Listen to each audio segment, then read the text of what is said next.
My name is Bob Pisco. My role in Men in Service is I am the ministry leader of the men's group. In February of 2013 is when we had our first meeting. It consisted of about 6 men, and now we have 200 men listed in our book as members. The doors open at 7:30 in the morning. They start with breakfast, and then after that we get into prayer requests. When we first started, prayer request was, give me patience, for instance, give me wisdom. But now they actually speak words in lines and paragraphs. And it's really great to see the men listen to each other, and some of the men who have the same issue, they interact with them, and then those who are going to go out and work volunteer for the jobs that are set up for that day.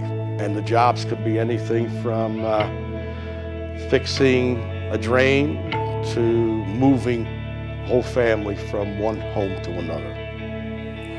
My name is Janice Baldiga. About 2011, I had started to go to Coastal Christians.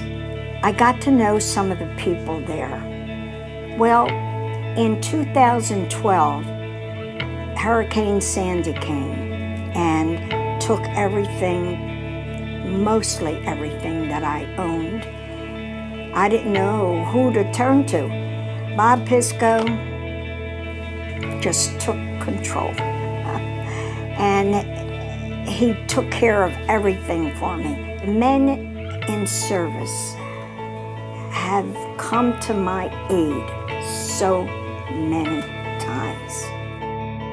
When I was in the hospital, when I was first diagnosed as having cancer, Judy, she knew of the Men in Service and the fact that they help people out. I called the Men in Service to put in a hospital bed in the dining room and all the medical equipment that we would need.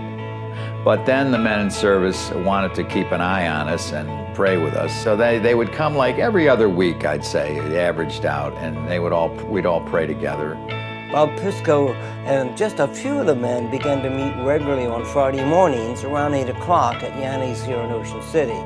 After the breakfast, if there were some projects to do, often we moved furniture and we did some small carpentry work and things like that on people's homes, but we also went to pray for people.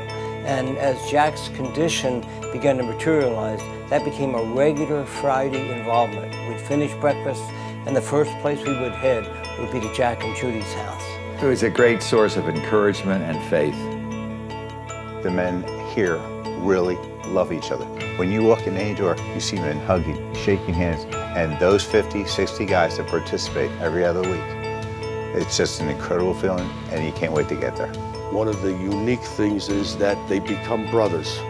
They worry about each other. Someone goes to the hospital, 20 men visit them.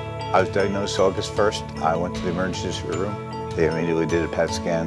The doctor comes in and goes, well, you lit up like a Christmas tree, which means I have cancer throughout my body. I get standing ovations at Men in Service. I've had 30 guys praying for me at one time.